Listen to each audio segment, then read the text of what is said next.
We hit a new milestone this week. According to the Washington Post, the President of the United States of America has now made more than 3,000 false or misleading statements in less than 16 months in office. And that tally was done even before newly minted Trump lawyer Rudy Giuliani went on Fox News last night and blew up his boss's past claims that he had no idea Michael Cohen paid off porn actress Stormy Daniels. I'm giving you a fact now that you don't know. It's not campaign money.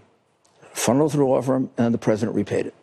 The president repaid the money, Giuliani said, despite this statement from Trump himself on Air Force One less than a month ago.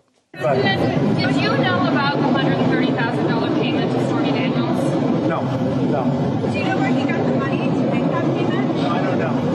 No. To be fair, a lot of the false claims the Washington Post tracks from Trump are repetitive, like this one.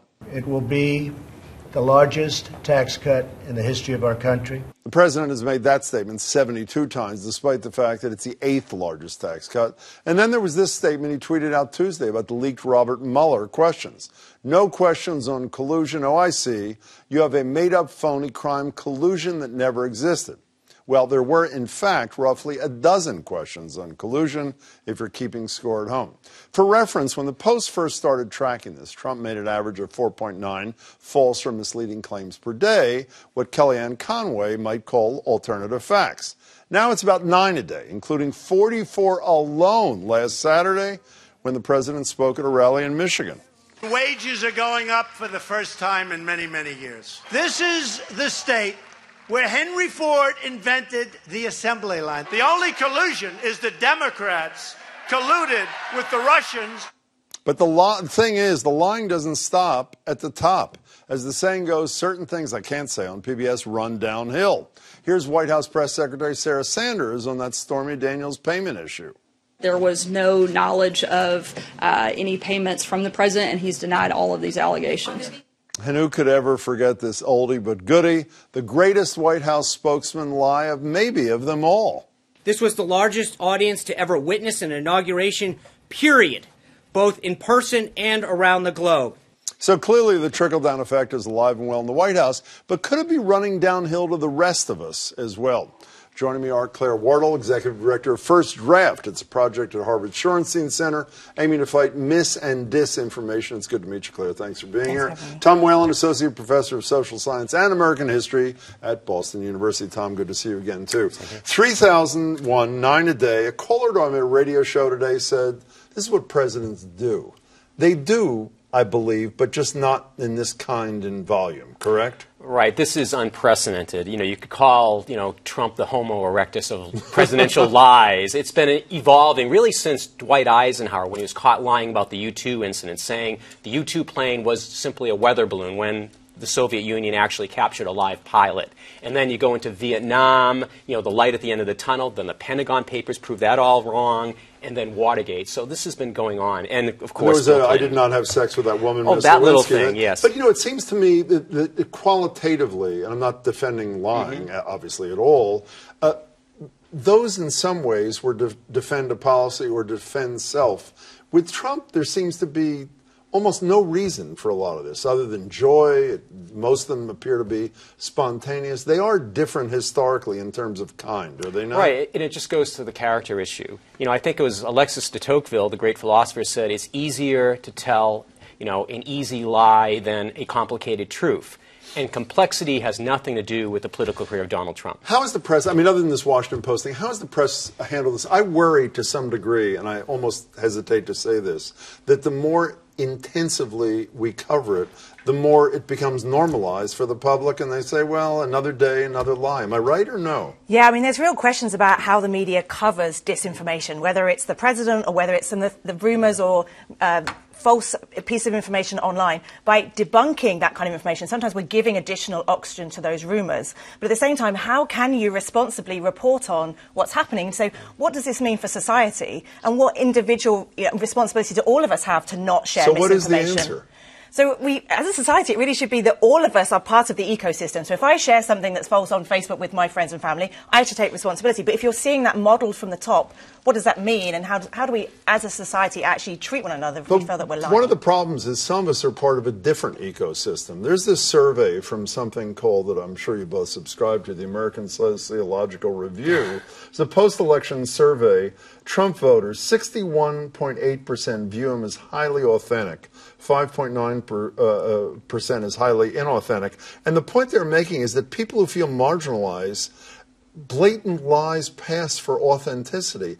I don't get that at all. Do you? Well, part of the problem is we think about information rationally. We're sitting here, we work at universities. The truth is, as humans, we have an emotional relationship to information. As humans, we've always gossiped. As humans, gossip is a little bit like taking ticks off fur if you're an ape. We gossip. If somebody tells me that somebody's having an affair, do I fact check it? Or do I like, you're never going to believe it? So we have to recognise that we're humans, and the problem with this is we want to receive information that reinforces our worldview, and that's what's going on here. So can you play Shrink for a second, even though I don't believe that's part of your expertise? One of the great documentaries that Frontline does every 4 years is The Choice, where they spend 2 hours on each of the major candidates. And they beautifully related the story of the relationship between the notorious Roy Cohn of McCarthy fame and Donald Trump. And Trump met him in his 30s, and when they were, Trump and his family were the defendants in housing discrimination suits. Roy Cohn represented them. They just started a relationship. And I'm paraphrasing, but essentially what they said is Cohn taught Trump that if you're in a corner, you lie.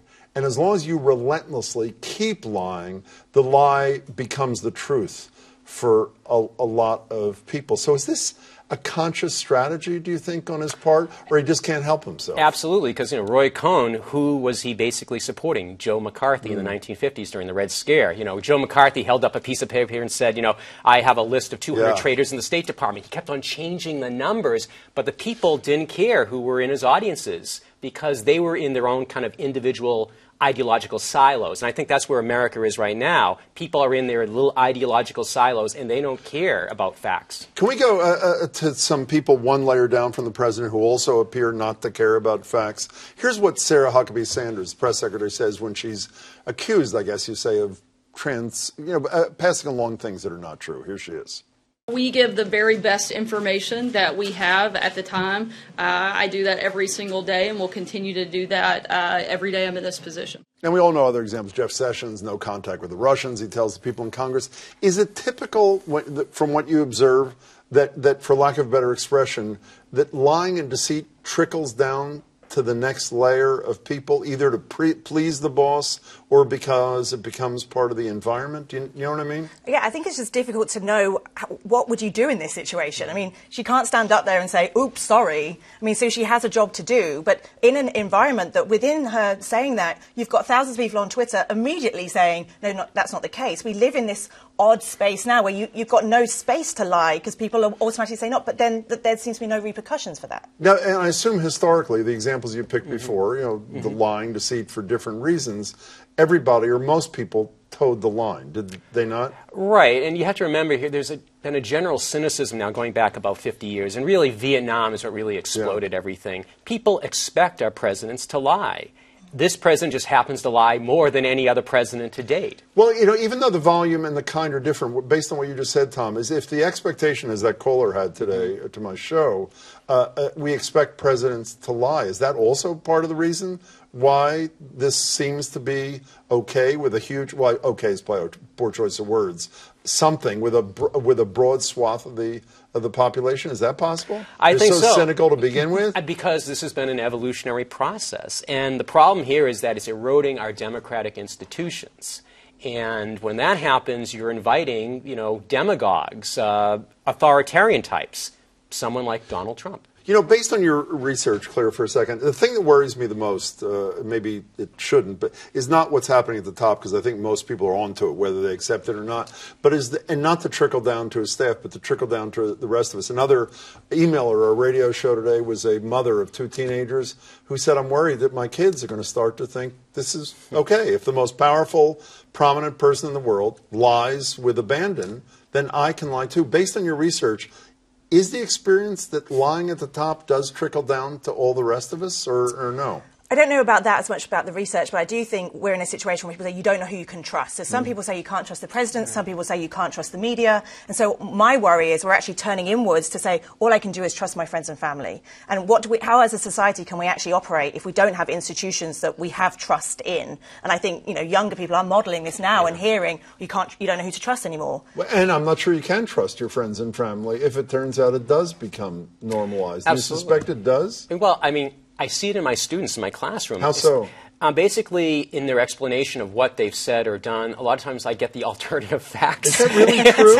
And that's what worries me. Is that different in the last 15, 16 months? This is a relatively new phenomenon, and really since the 2016 And are they election. aware of I know, again, you're not a shrink. Are they self-aware enough to know that that's what they're doing? Or? Well, I don't know if you can be self-aware when you're 18, 19 years old. So. No, but I'm serious. Did they know that they're playing this alternative fact game? I think they think this is part of a script, a societal script that they're supposed to follow, that this seems to be the social norm. So what's wrong with playing that game? Wow. Claire, it's great to meet you. Thanks for your thoughts. Really appreciate it. Tom, good to see you again. Thanks, Jim. As always, really appreciate you.